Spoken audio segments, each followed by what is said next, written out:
You're listening to Jonesy's Jukebox on KLOS. That was the Rolling Stones. If You Can't Rock Me, from its Only Rock and Roll album. And then we had the Cult Wildflower. It is 10 after 12 bells. It's gorgeous out. Loving the weather. And it's the 1st of February. Moving along, sir. And we're here with Chris Shiflett. Wow, you pronounced my name right. I didn't the last time, did I? I don't know. Nobody ever does, but you just nailed it. It's an English name, isn't it? We don't really know.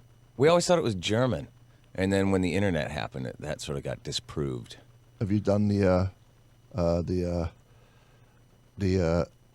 you get the swab? Yep. Find out where you're from? We did that, but my dad's side of the family where the name comes from has been here since like the 1620s, or it's there's like records going way back. So he was pals with the Hatfield and McCoys. Exactly. So we're just like American mutts. I think we're a little bit of everything. Yeah. Yeah. I've never heard that name before. Is it not that common though, Shiflett? Right? No, it's not that common. But oddly enough, I've met a few people, some other musician people recently. I almost got a guy to come play bass with me whose last name was Shiflett. I was like, come on. Wow. It's like you're made for this. Even if you couldn't play that good, I would have him in the band. 100%. Yeah, just shake it tambourine. He was 2 Fs, 2 Ts. I'm 1 F, 2 Ts. Oh. Then there's like 2 Fs, 1 T. I know a guy named Chris Shiflett who's a bluegrass bass player in Texas. There's a few of us around. And you obviously like playing instruments. Yeah. Musical folk from the hills of Virginia. From banjos. Yeah, that's right.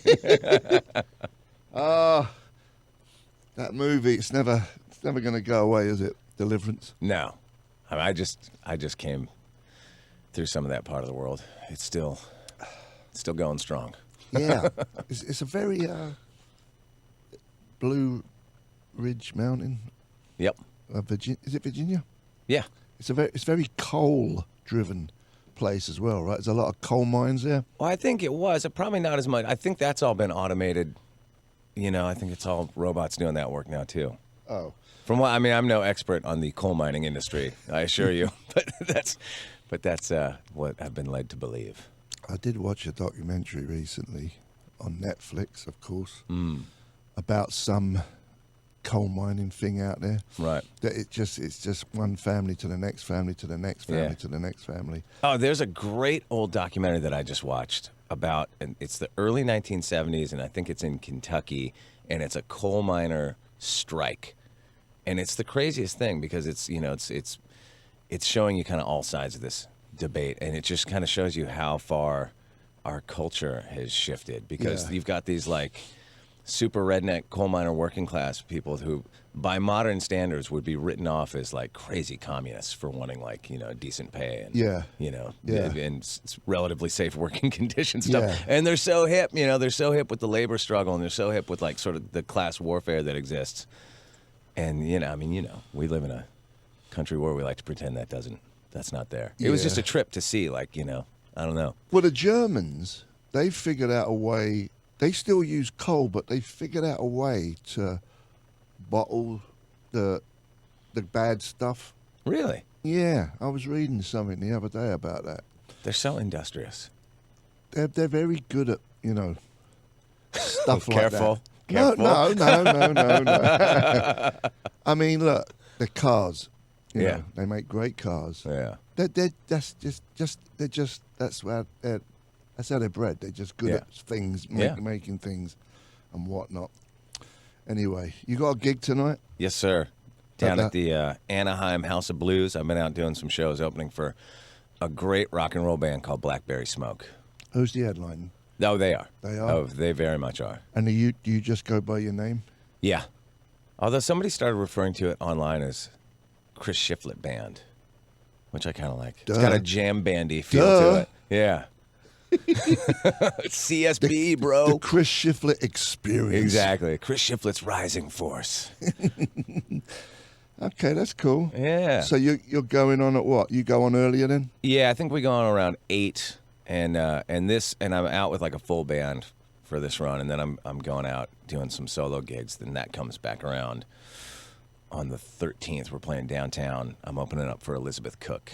just doing the sensitive guy with an acoustic guitar set. Yeah. Yeah. And so do you like singing? Are you singing in the band? Yeah. I do like singing. It's fun. I mean, I'm. It's a work in progress. You know, like I started singing later than everybody else, and I'm not very good. You know, but I enjoy it. It's fun. But you like being the front guy in attention? It's fun. That's also, you know, it's funny. I feel like it gets more comfortable every time you do it. I'm definitely not. You know, it makes me look at somebody like Dave and go, God damn, that guy's good. Yeah. He can control a crowd. You know, I keep learning these lessons on how, you know, the things you shouldn't do to turn an entire room full of people against you. Yeah, yeah. Well, it ain't easy. It ain't easy. I find it's a funny thing you should bring that up because we've been talking about this. Like, if you go, the things that don't work on stage are going negative at all. Yeah. It's all of a sudden sucks the air out of the room, even if you're like, come on, we're all in this together. Yeah. People just don't want to hear it. And sarcasm. Yeah. Sarcasm does. Inside jokes, sarcasm do not work ever. Did you learn that the hard way? I learned that like this last week. Oh, man. Yeah. Yeah, no, people are there for a good time. They don't want to, Yeah. you know. I mean, it worked at one point. Some bands can get away with it. Yeah. But then people, the bands that get away with it are because their fans like that. Exactly. You know, they want that. The Trolls. That'd be a great name for a band, wouldn't it? Yeah.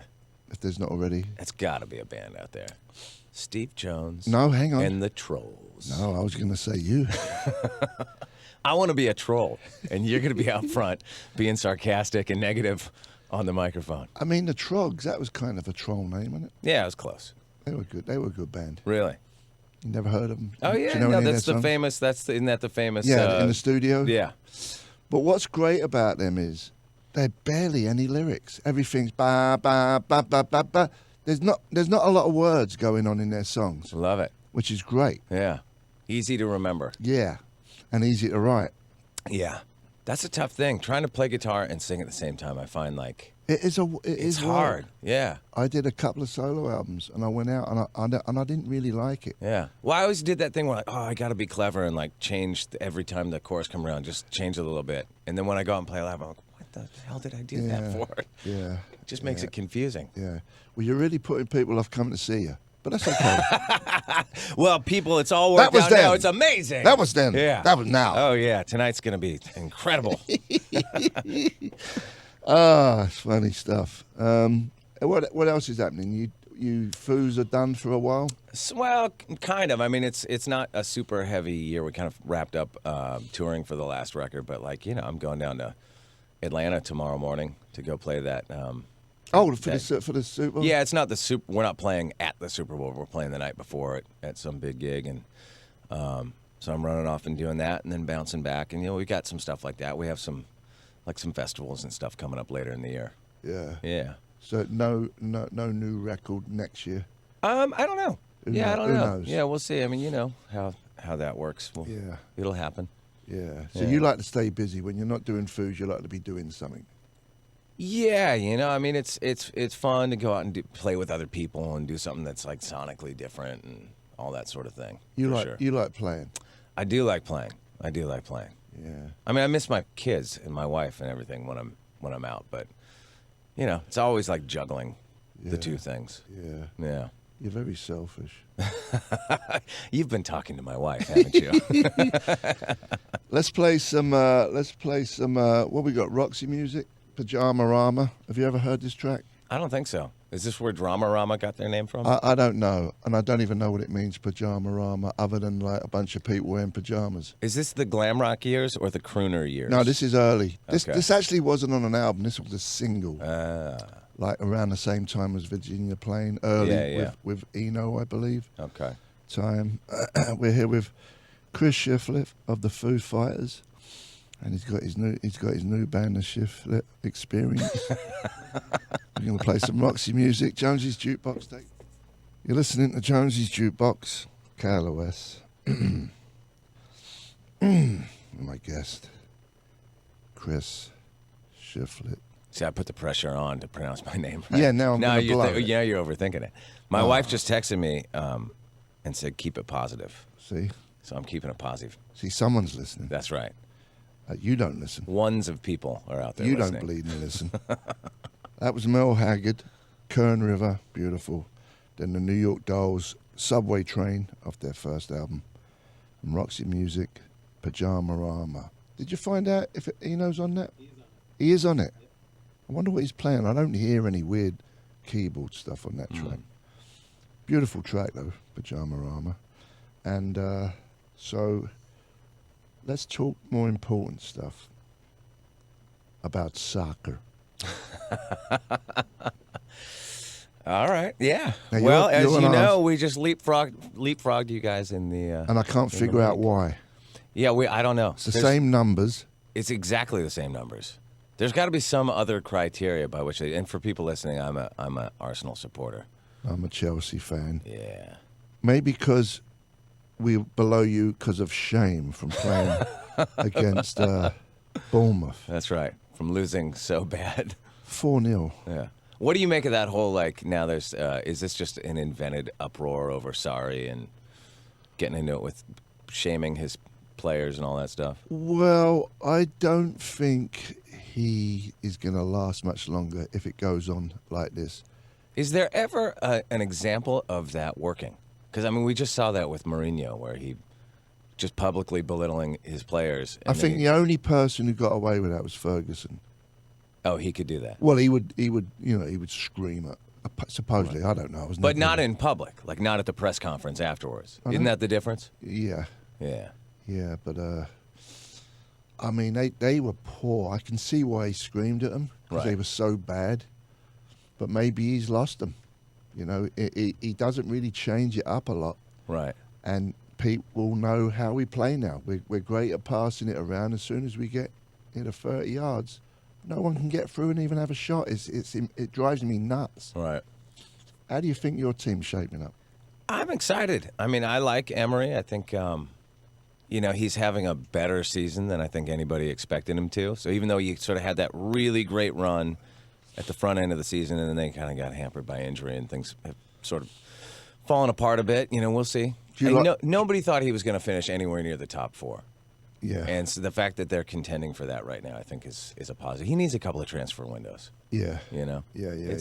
I think it's a bit of a rebuild. So you prefer him, the new blood, over? I mean, you gotta respect Arsene Wenger, but at the same time, it was probably overdue. Yeah. Don't you think? Yeah. I mean, if you had a choice, would you have got a different manager than the one you got now? You know what? I mean, to me, the missed opportunity was that moment a couple of years ago where Klopp and Guardiola were available. I don't know that either one of those guys would have come to Arsenal, but that was the moment that I was like, either one of those guys. Yeah. Be great. And I think that has obviously played out to be correct with what they've done Klopp. wait, did I say Mourinho? I meant Guardiola. Yeah. Did I say, yeah, either one of them. I mean, they're both great. And they're both having tons of success. Well, it took him a while, though, Klopp. Right. He didn't just stroll into there and they were off and running. Well, exactly, and I think that's why we got to give Emery some time. You always give him a couple of years. You always got to give a new manager time, unless you're the babyface assassin. Who's the babyface assassin? Man United. Oh, right, yeah, of course. They ain't lost the bleeding game. Right. Well, the season's not over yet. That was his nickname when he always came on, like they put him on 15 minutes at the end of the game and he'd always score. Oh, no, I don't remember that. I can't even remember his real bleeding name right now. Solskjaer. Yeah, Solskjaer. Yeah. Solskjaer. Babyface assassin. Yeah. I mean, who would have seen that coming? They're killing it. I don't know why they don't just keep him.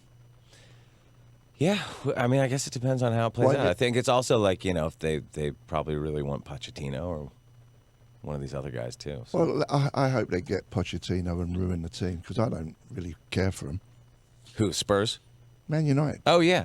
Who are we talking about? Yeah, well, all these names we're just throwing out. We don't even know what we're talking about. It's the weird thing. It's what football does to people. Like, I want to see Spurs fail. Obviously, I'm an Arsenal fan. I want to see Man United fail, but it'd be great. I would love nothing more than if somebody lured Pochettino away from Spurs because he's a good coach. So Spurs always fail. They're Spursy. Near the end, they always collapse. Yeah. Always. Well, we'll see. They're ahead of us right now. Yeah, and they have been the last couple seasons. So. Yeah. Fingers crossed. There was that year, a couple of years ago, where they were ahead of us for like the whole season, and then just it was something like the last game or one of the last games, we just overtook them by like a point. Yeah. It was glorious. Yeah.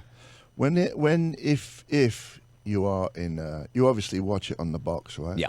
Yeah. But have you ever been on the road and you happen to be Oh yeah, and went to Arsenal? many times. Have you I been- went to Highbury a bunch of times, and then I've been to Emirates tons of times So you've too. been to the new place. Yeah. How Yeah, is yeah. it, a new place? Big, nice. It's great. It's like all, it's the difference between the classic old stadium and the brand new sort of more corporate stadium. Yeah. It's clean. It's nice. Everything works. People make fun of it for being vibeless, but aren't all the brand new stadiums kind of vibeless? Well, Wembley's kind of vibeless. Right. You know what I mean? And that's the home for Spurs right now. Right. And, I like it. Yeah, I mean, there's no equivalent in America. I mean, America obviously has like crazy sports fans, but it's, as you know, it's just a different atmosphere. yeah. It's exciting. The first game I ever went to was Spurs Derby County, and it was because my old band No Use for a Name, the singer, was a Derby supporter, and we were in London. It was the first time I ever went to London. And that just happened to be the game that was happening on the day off. Yeah. Yeah.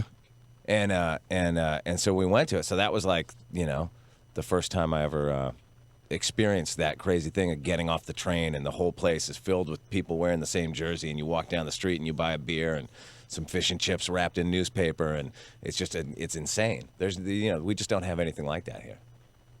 Yeah. I think Shannon was at that game. Weren't you at that game with us? You sure were. Did you ever go to see the Galaxy? I've been to the Galaxy. I've thrown my lot in with the LAFC. Yeah, to be honest. You're over it? No, it's well. Oh, the other team, you Yeah, mean? yeah. You fancy them? Yeah. I used to go down to the Home Depot when Lexi Lawless was the GM. Yes. Oh, really? And he used to let me sit in his box. And, Did you know that we played together at a game there? Me and you. Me and you. Oh, it was a Hollywood United, some sort of charity. I don't remember what the charity was, but it was like, I remember you were there, Ian Asbury was there, Vivian Campbell. Was it actually on the pitch? It was on the pitch. Yes. Did I actually play? I feel like you did. I must have scored if I played. I didn't know any of you guys back then, Yeah. and I was so super intimidated and nervous. Like felt like I was starting an actual game. You was intimidated by my Your incredible physique, athletic prowess. my stomach. What'd you call yourself, a bumblebee? Yeah, Yeah. that's what I look like. Yeah, it was, you guys were all really good. It was awesome. I'm the Shepherd's Bush goal machine. I look like I've eaten a football right now, though. No. Say it isn't so. You're going to be back. I'm trying. We're gonna play Are we gonna play something? Oh, you got it. Nice. Good work. Look at that. That's pro. That's pro vibe right there. We're gonna play the Chris Shiflett Experience. Indeed. This track is called Sticks and Stones. Jonesy's Jukebox, Cal OS. You're listening to Jonesy's Jukebox, Cal OS. That was Robin Hall and Jimmy McGregor. Fitball crazy. Are they saying fitball? Fitball. It's like if you say It's the fitball, exercise craze that's sweeping the nation. yeah, it's taking it by storm. Then we had the Georgia Satellites, Keep Your Hands to Yourself, That's right. which sounds like Me, apparently. I According think to you, you. I think you should do that song. All right, I'm in. It was a hit once. It'll be a hit a second Yeah, I'm time. telling you. And then we had Chris Shiflett, Sticks and Stones, Indeed. from your album. West Coast Town. Yeah, baby. I just spent $9.99. I appreciate that. I got a free T-shirt coming your way. Yeah. Yeah. Are they nice and soft? Oh, yeah. The softest. Don't give me none of that. No, it's no beefy tea. It's no 50-50 blend, bro. Bro. Double X. Yeah. Whatever you need. That's what I want. Okay. Something soft and Yeah. large. We get those nice American Apparel knockoff. Yeah. Yeah. It's like fitted and soft. Yeah, that's it. Very plush. That's it. Yeah. I've got about 10,000 T-shirts. Do you have a lot? Yeah. Way too many. And you wear 5, right? Exactly. Just the 5 that make it to the top of my drawer. But you don't get rid of the others. Every couple of years, do a little spring cleaning. Yeah. Give them away. I have piles and piles on the floor because I don't have cupboards to put them in. Well, I've got the advantage now of I have many children, and as they grow up, my older two are wearing my clothes constantly. That's good. Especially my oldest is like 15, and he's pretty much my size. We're about the same height, and he's might even be a little more buff, so he's fitting into my stuff. He's gonna kick your ass, boy. Oh, I'm sure it's coming. I gotta watch my P's and Q's with that one. So what do you think about this American football this weekend? Yeah, it's exciting. You a fan of American football? I honestly don't. I really don't follow sort of any of the traditional sports. I'm a boxing fan. Yeah. And a football fan. European football. Soccer. Yeah. You're football crazy. I'm football crazy. You know me. I grew up with my mom. My mom watched tennis. I don't even really follow tennis, but I like it. Kind of makes me happy when it's on. But I was I was a music guy when I was a kid. In those days, you weren't. When you were in the coal. We weren't with the jocks, man. When you were in the coal mine, boy. That's right. When you were football crazy.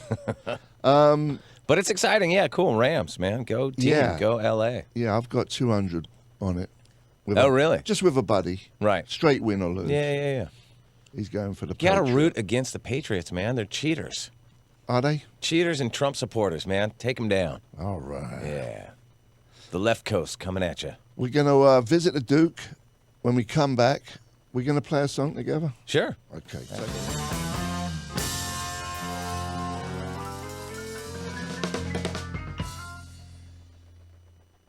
You're listening to Jonesy's Jukebox on KLOS.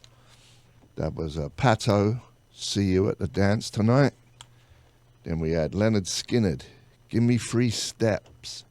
Then The Faces, Miss Judy's Farm. And we're here with Chris Shiflett and his experience. Chris Shiflett's Rising Force, bro. Sorry. Come on. Oh, God. Maybe you should. Are you headphoning up for this? Yeah, Okay. I just forgot to put them on because we went in so quick. I didn't put mine on because you didn't have yours on.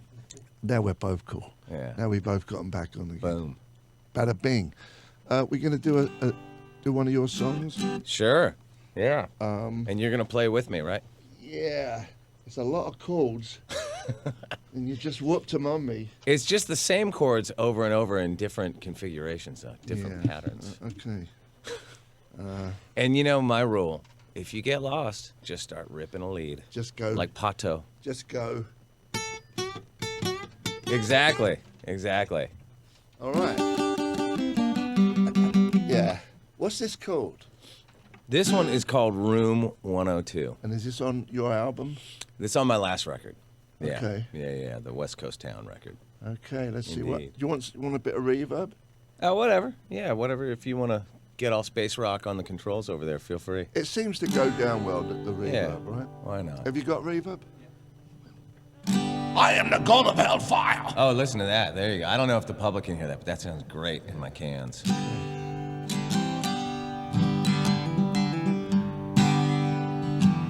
I take a shot and a beer back, please. Last night brought me to my knees. I need your love and sympathy, but all I got is this empty stool in me. Guess you left around 2 a.m. Said you was leaving with your girlfriend, but you went straight home to him. And bartender, please set 'em up again. You wouldn't come back to my hotel room, so I walked all alone back to 102, staring at your picture, faded and blue. Tonight I'm drinking about me and you.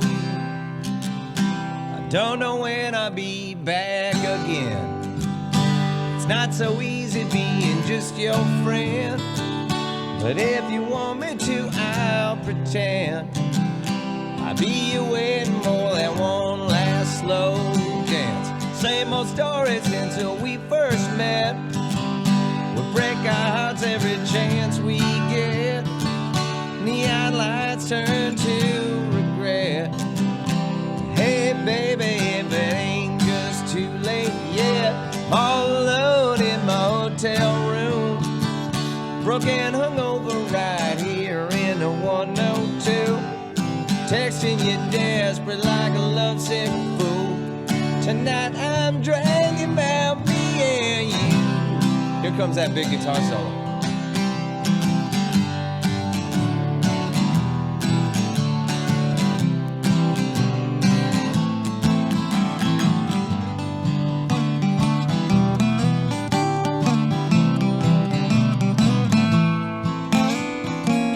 So light a smoke and stare at the wall.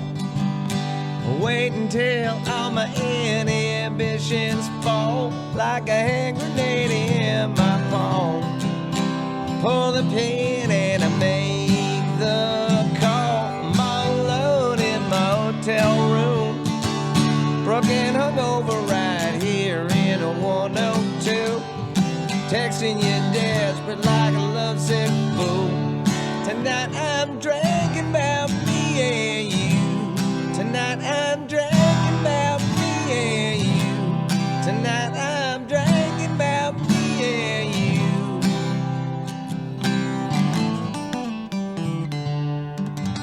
Yeah. Beautiful. You're listening to Jonesy's Jukebox on KLOS with my guest, Chris Shiflett. It's getting worse, isn't it? Every time. I'm stuttering. Yeah. I'm panicking. Yeah. It's okay. Oh, You man. can call me anything you want, my friend. Yeah? Yeah. Okay. That was Checkered Past, or if you're American, Checkered Past. Are you sure Hank done it that way? Hank definitely did not do it that way. No. But I like that version. Yeah. That was on an album that we did back in early 80s, 84, I think. And that was a super group. It was a super group. Super duper group. Two guys from Blondie, Clem Burke and Nigel Harrison, who used to be in Silverhead. That was a band with Michael DeBars back in there when they were a glam band. Wait, Nigel Harrison was in Silverhead? Yeah, Oh, I never put that together. yeah. And did you heard of Silverhead? Yeah. Yeah. I like the one album they got. It was really good. They had a couple of albums, but the first one's good. Was that the band that was signed to Zeppelin's label? Swan Song? Wasn't- No, wasn't that the was bar in a- that was another band. Okay. A really loud Detective. Okay. I think that was the band that was on the Swan Song label. Then we had Thin Lizzy, Cowboy Song, Motley Hoople, Driving Sister, and then we did an acoustic version of That's right. We did a Stonesy little version of Room 102. of your last album. Yeah. That's not your latest album. Well, I've got an album that's done that's coming out in the middle of June. Yeah. Yeah, but that one came out in 2017. You're playing tonight Yes. at the House of Everything But Blues, That's right. and you're opening up for. Yeah, down in Anaheim. Opening up for Blackberry Smoke, who are a fantastic band. Now, when you go on stage, do you put like different clothes on? I'll probably be wearing these jeans and these boots, but I did bring a change of shirt, some nightwear. So you make an effort to kind of look presentable? Oh, for sure. I mean, I like you as you are. I don't come from that school of thought of like, just being whatever, I just rolled out of bed and this. Like, I like rock and roll to me has always been a put on. course. And I like the put on, Yeah. So we were talking about suits, nudie suits. Yes.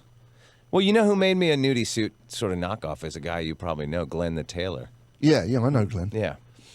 But who was this other bloke you're talking about? Oh, there's another guy. Okay, there's a country singer out in Nashville named Josh Headley. And if you look at his album cover, he's in this amazing like nudie style suit. And the guy that makes them is in Indiana, and I just met him when we went through there on tour a couple months ago.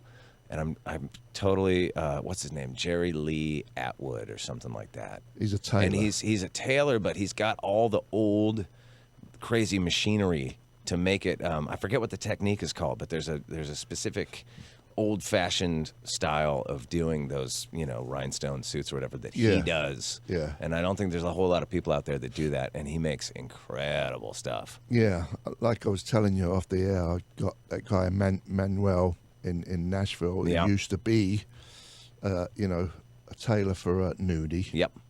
And he's made me another suit that's excellent. The only trouble is with the guy in Nashville. Indiana. He don't have me measurements. Well, I actually went to his house when I was out there, and he measured me right up. And that's what he does full time. Yeah. Apparently, yeah. there's another guy in Lancashire as well. Oh, really? Who used to be at Nudie's. Oh, yeah. I think I know who you're talking. Oh, what's his name? I know who you mean. Yeah. Yeah, part of that lineage. Yeah. Yeah, those suits are I mean, the one that the real like Nudie suits are like they're made out of like they weigh 8,000 pounds. Yeah. And they're super thick polyester. So Yeah. when I had Glenn make me one, I was like, please make it in Yeah. the lightest fabric. Yeah. You know. Same with me. Yeah. The finest materials. It's a little bit like I don't wear it often because it's a little bit like you gotta like rethink your whole vibe. Well, I don't You like know? getting it dirty. I don't like getting it. Yeah, mine's white Yeah, mine too. well, I've So got it's one like too. good luck drinking a cup of coffee when you're wearing. Yeah, that thing. don't go out for pasta. Exactly.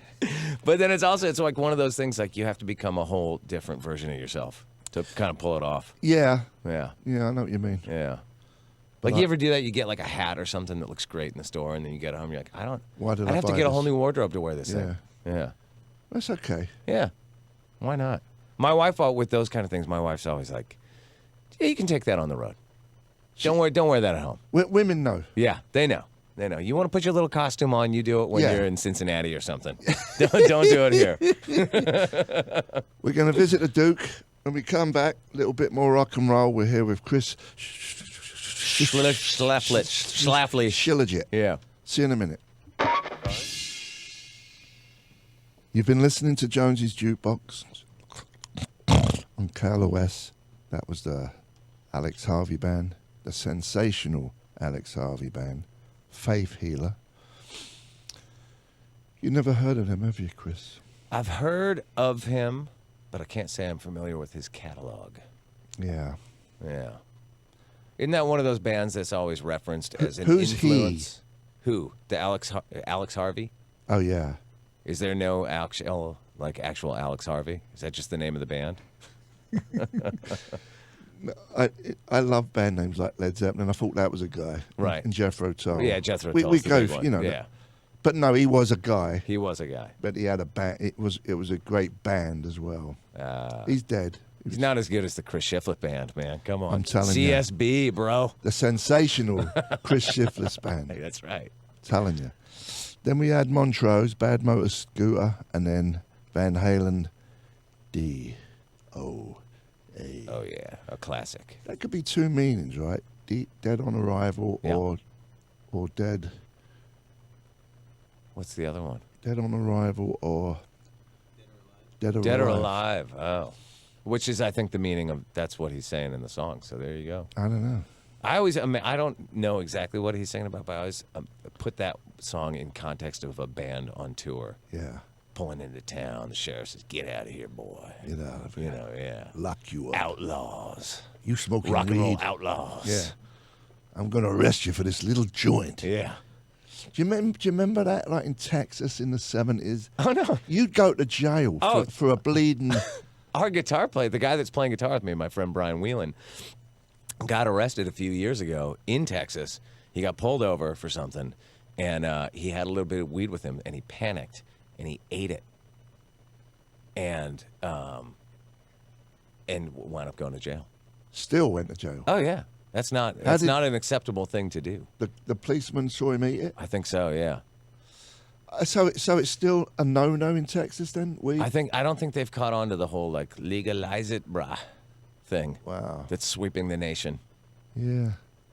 So I guess they don't have any of them red cross, green cross places in Texas. Yeah, I don't know. Did they? Did they? They do not. They do not. They actually now are passing a law where There's it's a- starting to soften up a bit. I guess it's someday. Yeah. Someday it'll soften up. Whatever. I'm not a weed smoker, so I'm none not of a that. weed. I couldn't care less. Yeah, I couldn't care less, but it seems silly to make it illegal. you I know? don't mind people smoking weed. I just don't want to smell it. Yeah. You know, it's funny. Marijuana. It sounds silly to say. It was always too strong for me. Yeah. I felt get like I was on paranoid. like 7 hits of acid, and I just Yeah. wanted to go, My head was gonna hide in a explode. closet. Yeah, it's not my jam. Yeah. So I agree with them in Texas then. They should lock them up. Throw away the key, man. Thanks for coming in, Chris. Thanks for having me, buddy. You're playing tonight Yep. at the House of Everything But Blues Indeed. in Anaheim. Yes. And you're opening up for For Blackberry Smoke. Blackberry Smoke. And then I'll be back as a solo artiste, opening up for Elizabeth Cook down in town at the Resident on February 13th. Yeah, and then you've got latest album, West Coast Town, available now. Yep. New one coming in June. Okay. We'll be back Monday. Have a good weekend. Don't forget your umbrellas. I think it's going to be wet over the weekend. See you later.